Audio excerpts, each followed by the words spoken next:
Comscore नुसार आता isakal.com आहे देशातील नंबर 1 ची मराठी न्यूज वेबसाईट। प्रत्येक अपडेटसाठी isakal.com ला नक्की भेट द्या।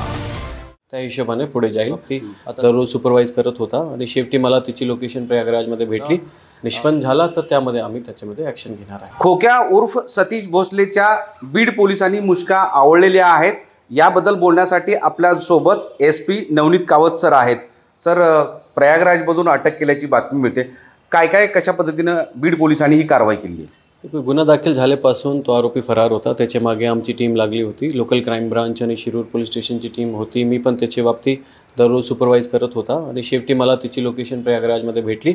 त्याच्यानंतर तिथे लोकल पोलीसची कोऑर्डिनेशन करून UP पोलिसनी चांगली आम्हाला सहकार्य केला आणि त्याला आम्ही अटक केलं। बरोबर, अटक केल्यानंतर आता इथं आणणं एक मोठं आव्हान असणार आहे, कारण त्याचे अनेक कारनामे बीड पोलिसांच्या समोर आलेले आहेत। कशी पुढची कारवाई असेल, पुढचा पोलिसांचा प्रवास कसा असेल? देखील सध्या आमच्याकडे टोटल 3 गुन्हे दाखल आहेत त्याच्या विरोधात। ते 3 गुन्हेमध्ये आमचा तपास होईल। तपासमध्ये जे काही निष्पन्न होईल तो तपासची दिशा त्या हिशोबाने पुढे जाईल।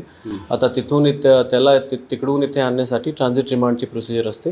ट्रान्झिट रिमांड तिकडचे लोकल कोर्टकडून ट्रान्झिट रिमांड घेतल्यानंतर आम्ही त्याला उद्या किंवा परवा इथे आणू। तो साधारणतः बीड पोलिसांच्या स्वाधीन इथं कधी येईल आणि इथं कोर्टात कधी प्रोड्यूस करेल अशी शक्यता आहे? At max day after tomorrow, म्हणजे परवा, जास्तीत जास्त। सर, एक शेवटचा प्रश्न विचारतो। अत्यंत वेगवेगळे सगळे हे कारनामे समोर आलेले आहेत। 3 गुन्हे दाखल झालेत, आणखी जास्त होऊ शकतात अशी चर्चा आहे। त्या अनुषंगानं वन विभागाने जी कारवाई केली, वन विभागाची कारवाई, तुमची कारवाई, या सगळ्या संयुक्त कारवाईमध्ये आणखी गुन्हे वाढू शकतात का, की याचे आणखी पुढे काय पुढं असणार? नाही, ते गुन्हे वाढू शकतं ह्याच्या बाबतीत मी कमेंट करू शकत नाही, पण जस्ट गुन्हा निष्पन्न झाला तर त्यामध्ये आम्ही त्याच्यामध्ये ॲक्शन घेणार आहे। Yes, thank you sir. हे होते नवनीत कावत सर, बीडचे SP आहेत। अत्यंत जलद गतीनं त्याला अटक करावी यासाठी वेगळी पथकं त्यांनी नेमलेली होती। राज्याच्या बाहेरसुद्धा जाऊन ही पथकं त्याच्या शोधामध्ये होती। अखेर प्रयागराजमधून खोक्या उर्फ सतीश भोसलेला अटक करण्यात आली आहे। आणखी 2 दिवस तरी लागतील त्याला इथं आणण्यासाठी। त्यानंतर पुढची कारवाई बीड पोलीस करेल। महाराष्ट्रातील सर्व बातम्यांचे विश्वासार्ह व्यासपीठ,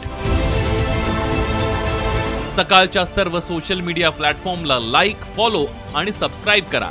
तसंच सर्व नोटिफिकेशनसाठी बेल आयकॉन प्रेस करायला विसरू नका।